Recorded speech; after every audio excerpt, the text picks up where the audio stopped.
Welcome to the West Energy Podcast, powering your career. The energy transition plays a crucial role in Australia and the world's future, and the success of this shift hinges on the people driving it. This podcast will interview a diverse group of energy leaders to provide valuable perspectives on career development, leadership, navigating the energy transition, and discussing strategies to manage mental health and wellness in a high-pressure industry. I'm your host, David Smith, the founding partner and director of West Energy and West Recruitment. With over 20 years of recruitment experience and a team that specialises in recruitment across the whole energy supply chain, we're really excited to bring you this series. Welcome to the West Energy Podcast, powering your career with David Smith.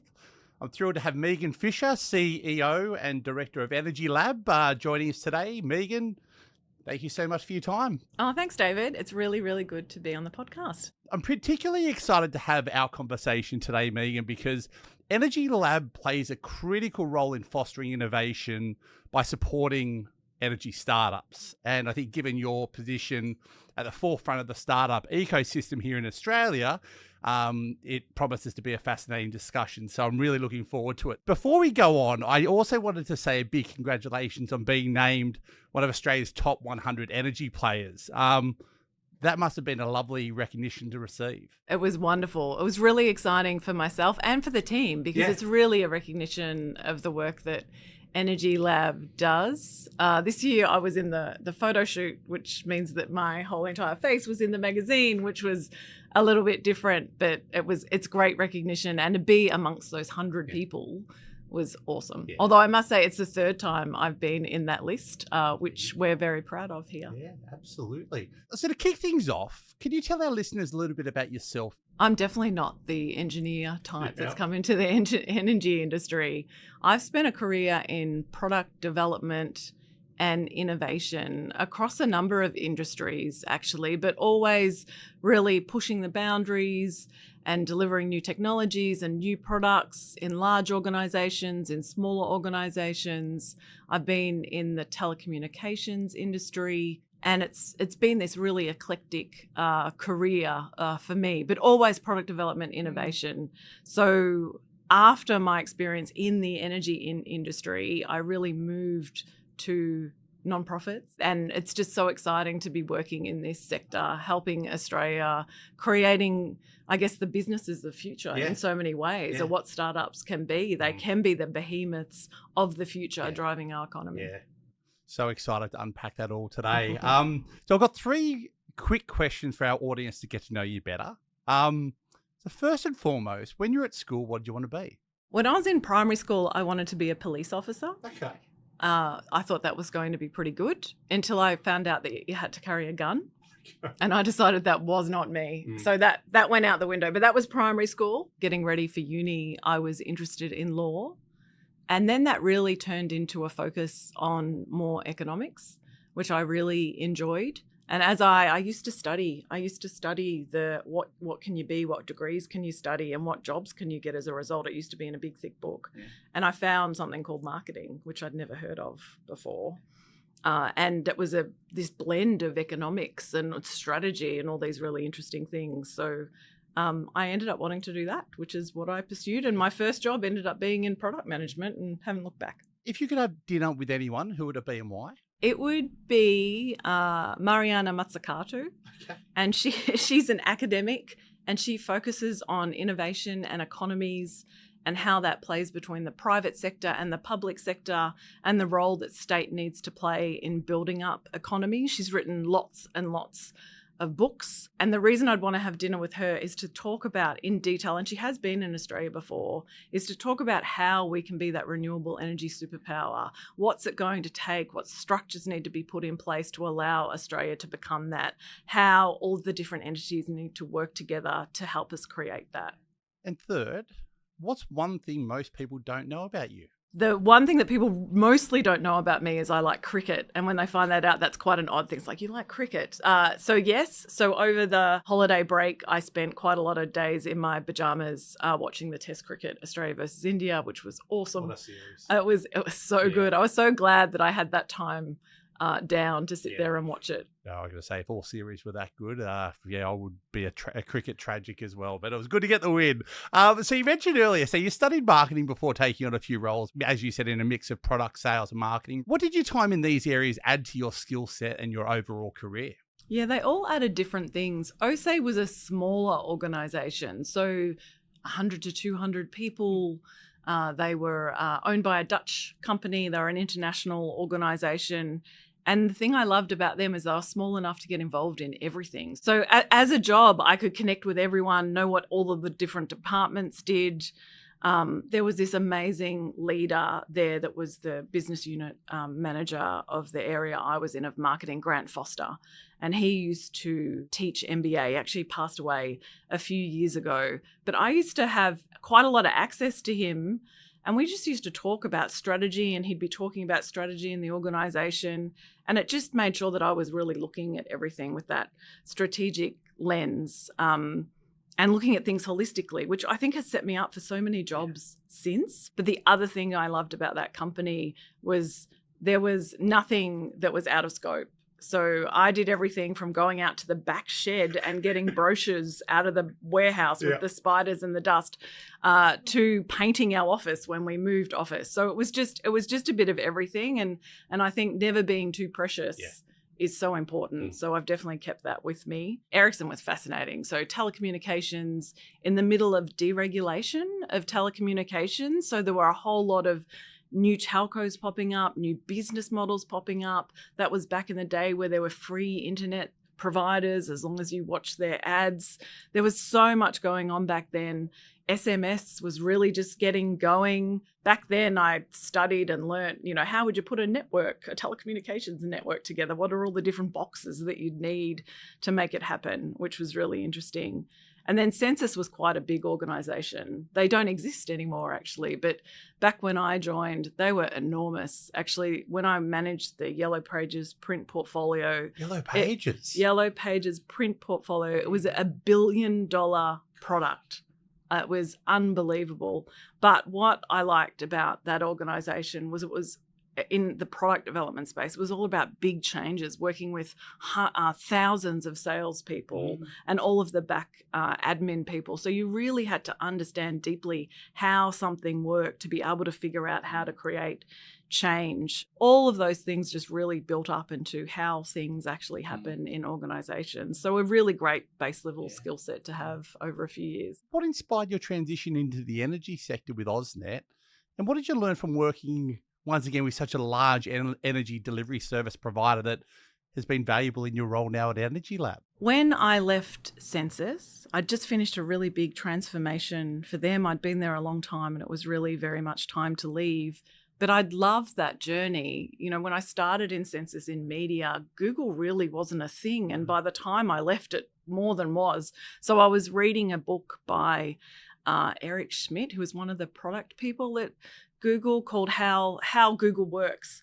And right at the back of the book, he was talking about these are all the industries I think are going to be interesting. And one of them was energy. Oh. That's why I went after AusNet. I thought, here's a way to get into the energy area, and running an innovation area for them was matching my skill set with being able to get into energy. AusNet's a transmission provider, they're a distribution provider, they also have a gas network. So they've got a bit of everything in the energy industry. So it was actually an incredible foundation for how the energy industry actually works. Understanding the challenges of the grid and getting renewables around, getting the opportunities to go out and see lineys working and understand safety protocols, seeing things happen on the grid. There were some issues with the transmission network and a windstorm that blew one of them down, and understanding how all of those sorts of things were dealt with. And I also had the great pleasure of working on a program called Free Electrons, which AusNet was a part of. It's a global accelerator run by utility companies from all over the world, working with startups from all over the world. So I was involved in that. For 3 years, I got to see all the technologies that were coming out from all over the world, understanding how utilities were dealing with those and embracing those. And it really was a great foundation for where I ended up. Why did you decide to join EnergyLab? And can you tell us more about EnergyLab's mission and how it helps emerging energy companies succeed? Yeah, of course. So why EnergyLab? And I wouldn't have known it at first, but definitely working on the free electrons program with all of those startups gave me just this amazing taste for the cultures and the exciting technologies and the pace at which startups work. So I was really interested in that. And I'd actually met EnergyLab during my time at AusNet as well. So I was very interested in that sector. But I realized soon enough that a lot of the startups with the level they were at would find it hard to have somebody like me in their organization. I just really didn't fit at that time with the experience that I had. But EnergyLab came along and it was almost a perfect fit because I had the industry background that startups need to understand and know. I had the innovation background and I'd been working globally with startups. A perfect way for me to continue down the startup journey and path. Probably sounds like a bit of a perfect fit for them as well as someone in recruitment. It probably sounds like they're not going to get a better candidate than maybe yourself for that role as well. Yeah, well, I think it took us both a while to figure out it was a great fit. But then when we realized, it's like, hang on, this is perfect. So yes, I've been here ever since. And in terms of what EnergyLab is all about, for those that don't actually know us, so we're a not-for-profit charity. So we're a mission-driven organization focused on helping to decarbonize the world. So how do we do that? We help founders, aspiring founders and startups that are working on either technologies or business models that are focused on battling climate change, really. And for us, it's all about helping them get through all of the things they need to as a startup so that they can big scale out their technology and decarbonize the world. So that's our mission. How do we do that? We run a range of different programs. We actually, this year, will run 10 different programs, 3 focused on helping, get things off the ground. So aspiring founder programs, a range in the middle, so accelerators and pre-accelerators, and then leading up to scale up, helping startups work with the energy industry, and then going international and everything in between. And to support us doing that, because we're only a tiny team, we're less than 10 people running 10 programs.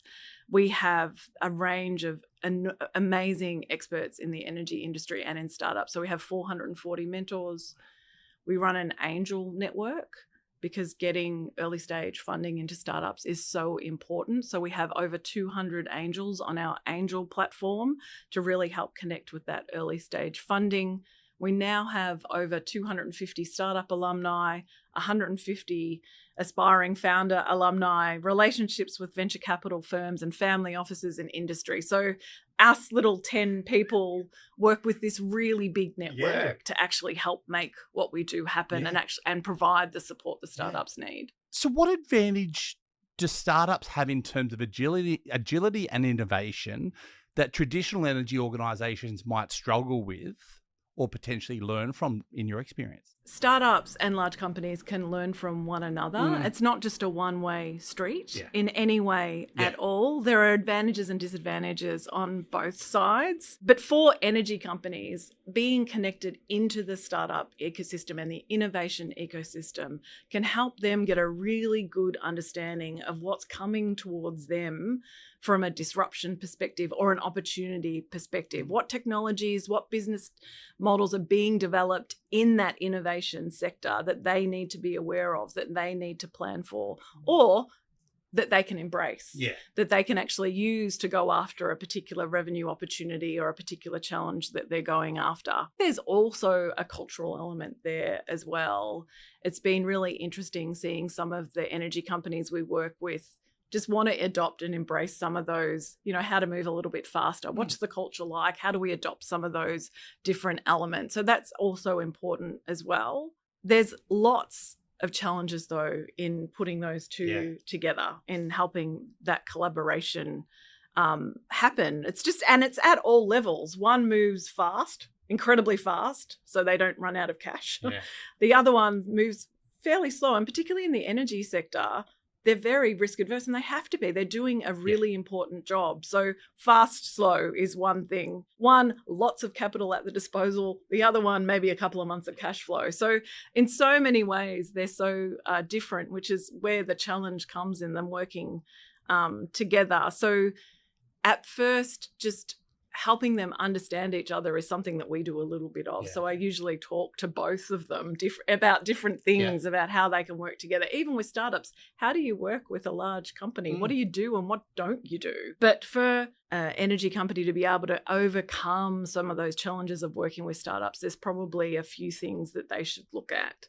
One is strategy. Before even going down this pathway, why? Why do you want to work with startups?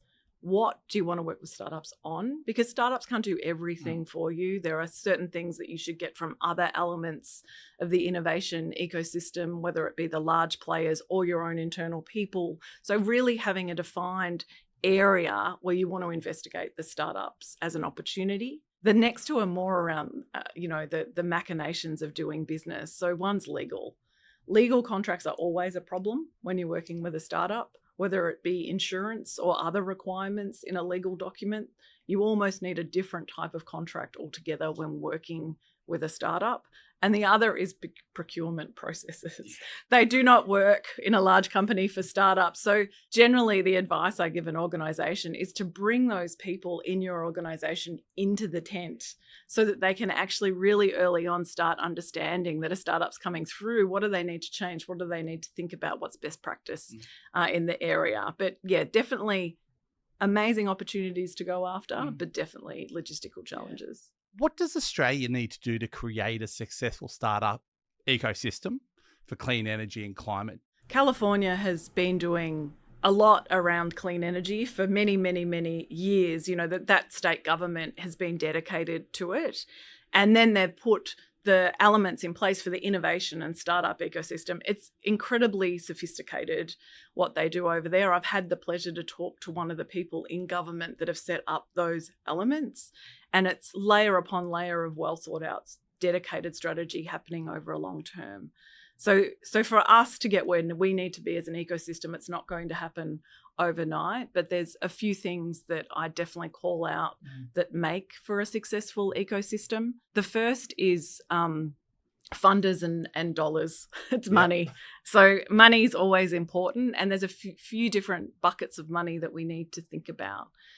The obvious one that always comes up around startups is equity investment. So investment from venture capital firms or angels is really important to have.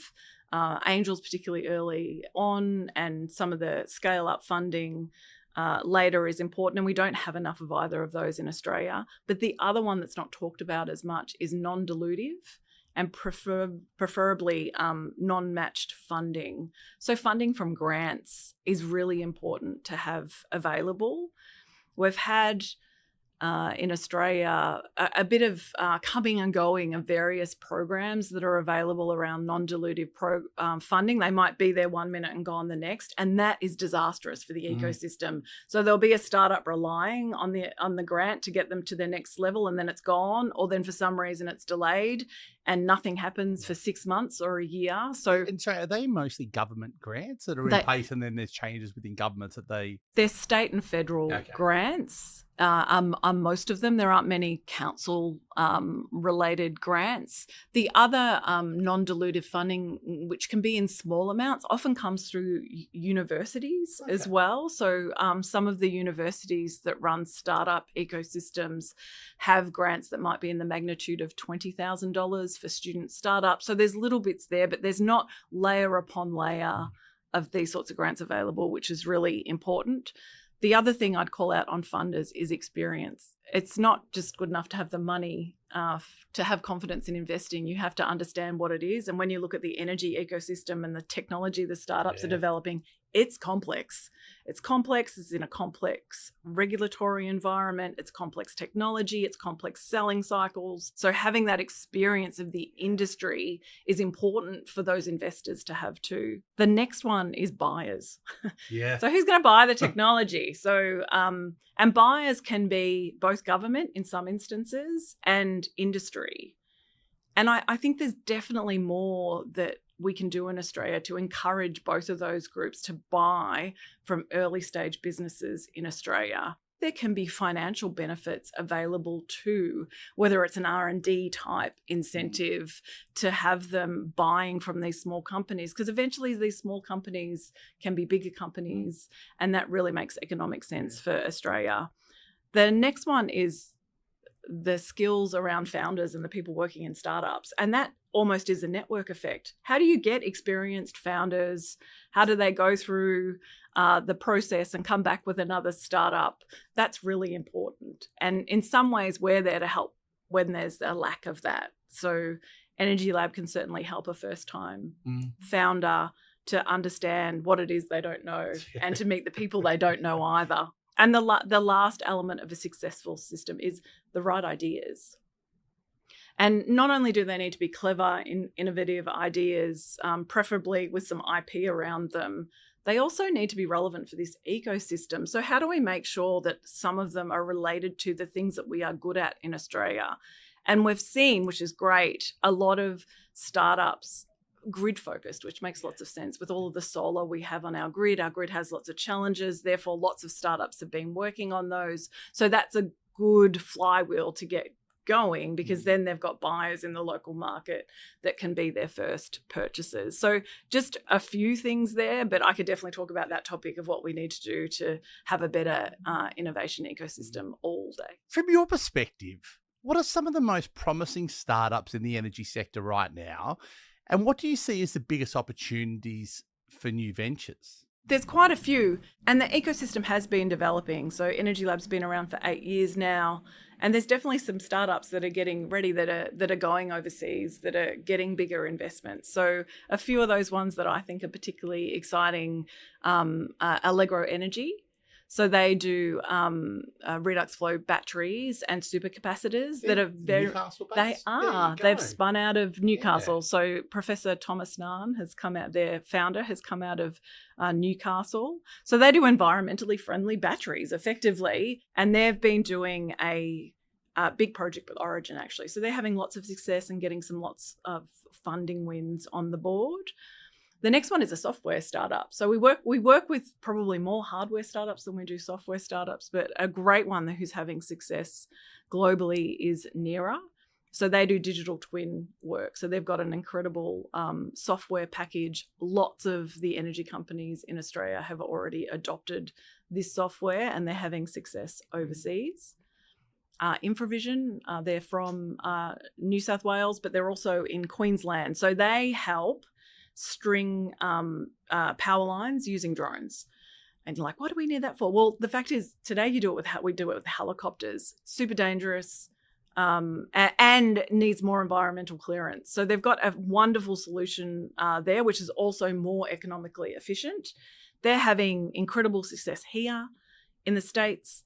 There's demand for them to come to Europe, and they've just been in India doing some big projects. So they're going great guns. And the last one, who's a little bit earlier, but I'm really interested to see what they do next, is Anaxium, headed up by Tia Collins. And they're working on cooling and water savings technology. And the perfect initial application is actually around data centers, which use a lot of water and a lot of energy. So not only can they bring that energy use down, they can also clean dirty water while they're doing it. So a really interesting bunch there. And the second element of the question was biggest opportunities. There's always lots, but I would say very, very selfishly, because I'd like to see the energy transition and decarbonisation happen as soon as possible, that anything that can speed that up is what we need. Because we've got lots of amazing technology. We just need to get it out quicker. And I would put into that bucket, how do we get better at engaging community so that those elements don't create delays, so that we can work together and come up with a wonderful community solution so that we can go ahead with the renewable energy transition. So I would call out for those things. What has made these startups successful, or startups in your world successful? And are there common traits or skill sets amongst these successful leaders, the leaders of these businesses, that you've observed? In some ways, I tend to steer away from traits and skill sets, only because it creates this particular idea of a founder in people's heads that leads to bias. I would say, in terms of some of the founders I've seen of You know, they're not they're not people that have just come out of uni and just developed something in their shed, in this instance, in this industry. They're people that have got experience in the industry. They deeply understand the problem that they're going after, and they're dedicated to it. I see so much of that.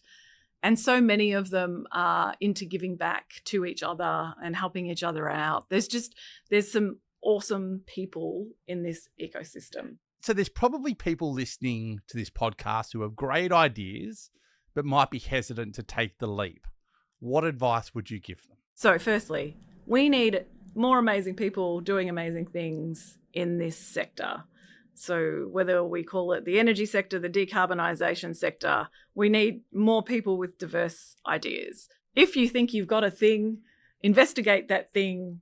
Just do it with your eyes wide open is what I would say. Yeah, that's right. That is what we're here for. Because the founder journey is not easy, and it's particularly not easy in this sector. As I mentioned before, it's a complex industry. The technology and the solutions are complex, and their lead time to development, particularly the non-software ones, is long. We are talking about 10 years. It is very lucky if somebody gets under that 5 years with a product they can roll out to industry. So I would say do your homework. Really understand what it is that you're going after. Listen to other founders' stories. The more the merrier. Please get involved. But how much do you advise around the hard work? And as someone who set up their own business, showing my age, sort of 19 years ago, I know going from a big, large corporate into for what was ourselves a two-man band, starting it up, like we were getting milk, it was hands-on, it was doing everything from debt collection to recruitment to everything you do to then aim to scale. It's a really hard thing. How much of that sort of hard work to that startup piece you advise startups on? Yeah, well, we run sessions with people that have done it before, and really get that advice on how to scale, how to find the right people, when to find the right people, when to take the leap from working either full-time or part-time into your startup. And there's not one right answer to any of these things, which is why it's important to hear the stories of more than one organization. And really, ultimately, as the founder, it's your responsibility to make the right decision for you based on your particular circumstances. And it's just about having all of those tips and tricks available so you can make the right call. But it starts with everything. I advise people in my line of work all the time to get a mentor, to get someone you can bounce ideas off in your career journey. But I would imagine when you're doing a startup, it would be so super important to have that guidance. And if someone's done it before, pick a few people's brains to get that advice, opposed to trying to do it yourself. So I think absolutely makes sense. We hope you're enjoying this episode of Powering Your Career. To stay updated with our latest episodes, don't forget to click follow or subscribe. Leaving a review goes a long way in helping others discover this show. For more details on West Recruitment and how we can assist you, please visit us at westrecruitment.com.au.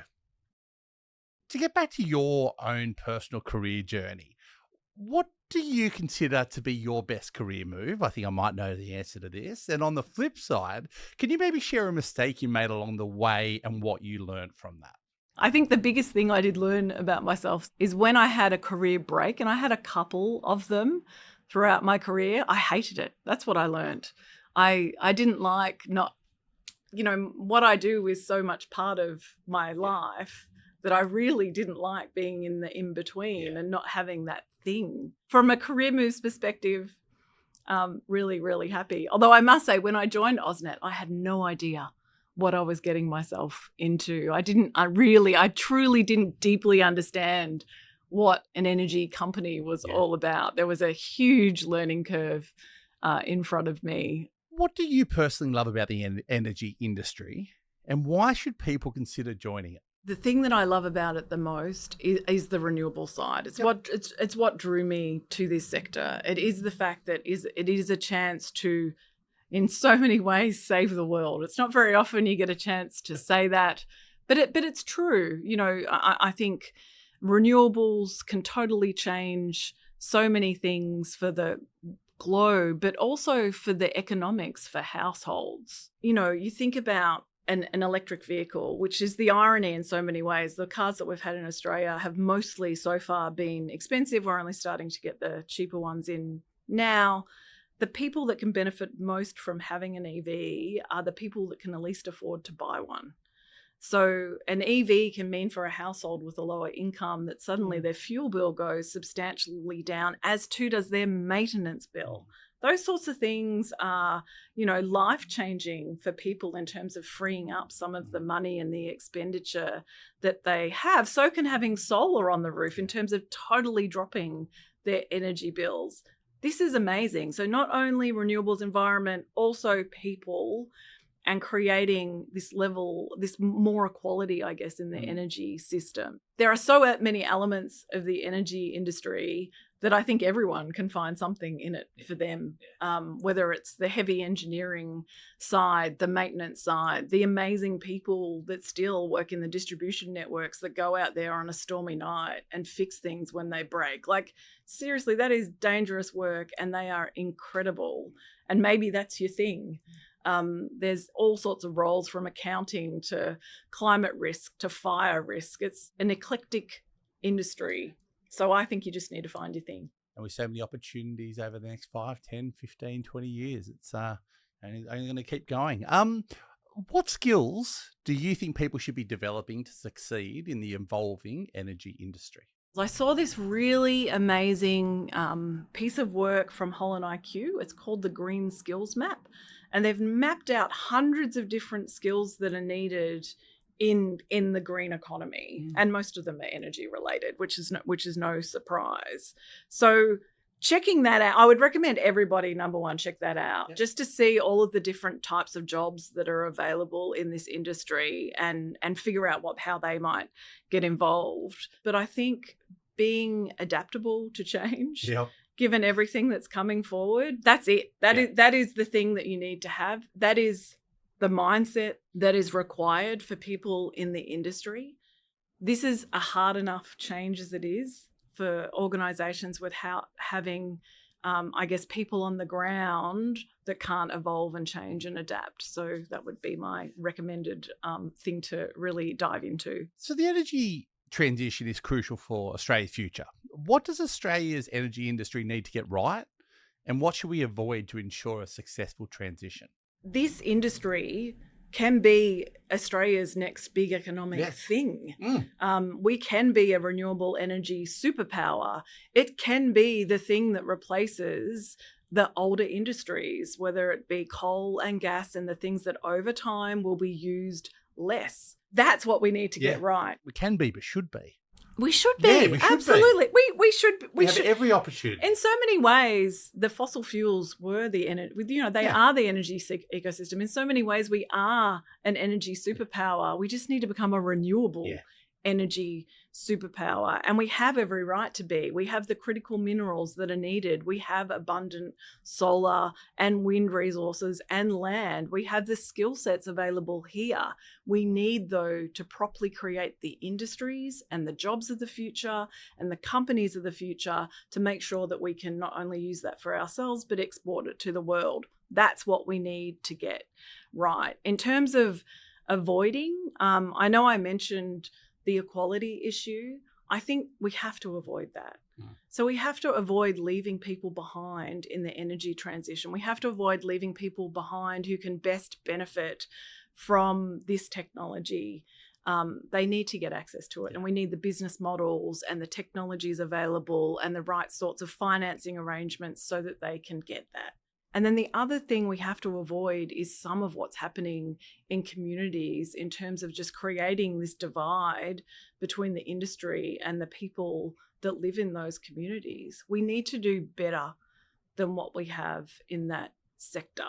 The other thing, I was listening to a podcast the other day, the Energy Insiders podcast, and Simon Holmes-a-Court was speaking, and he said we need to make energy boring again, which I thought was obviously a bit of a play on words. And I think that's true. Energy's too complex. It shouldn't be as complex. People shouldn't need to understand the ins and outs of everything before they can embrace any elements of clean energy, whether it be a hot water pump, a solar system, a virtual power plant, or an electric vehicle. We need to make it simple. Diversity, equity, and inclusion, you touched on this piece a moment ago, are increasingly important in leadership and innovation.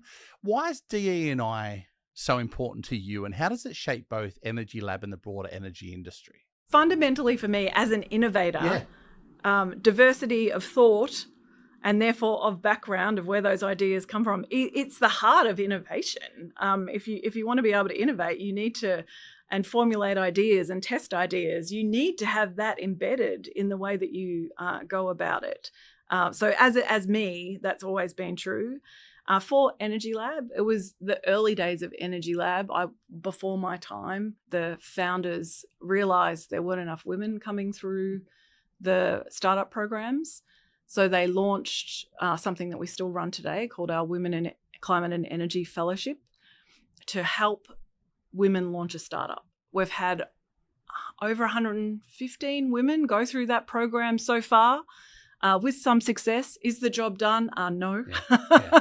There is lots of work to be done around this sector, but it's incredibly important to us. We will keep doing this. But there's so much more that has to happen to change that. Overall diversity, from what I've seen, is not too bad, particularly from an ethnic perspective, from a background perspective, people from different countries. It's actually a really eclectic group that we get, but there are no women. And that's really representing in so many ways the industry. Long-term strategies to address the balance, it goes all the way from the beginning. How do we encourage girls to study STEM subjects at primary school and high school? How do we encourage women into STEM courses at university? How do we encourage and then keep women in the industry? So many of them can bounce out if they don't like the environment and the culture that they're part of. From a founder's perspective, I would say sharing some of the incredible successes some of the women founders have had is important. And we do that. If anyone would like to go and check out our blog, there are lots of stories of the women that have gone through some of our programs. You can see some of their amazing journeys and the concepts and ideas that they're working on. And the other thing that we have to fix, which is absolute rubbish, is that globally, and the ratios don't change that much, only 2% of venture capital goes into women-only founded startups. 2%. You can't even get that if you tried. It's not even a representative ratio. At a minimum, it should be 20 to 25% because that's how many percentage of women founders there are. But it's 2. We need to fix that. And people have talked about that a lot, so I won't dive into that now, but that needs to change because otherwise we get women starting startups and then it's very hard for them to go any further with that sort of thing happening in the sector. We've seen some large companies step back from their DEI commitments. And I would just say to anyone who's listening and companies in Australia, particularly in the energy sector, to avoid that pressure. To go back to first principles and why they did it in the first place and what the data tells them, and look at the successes that they may have already had to maintain that strategy.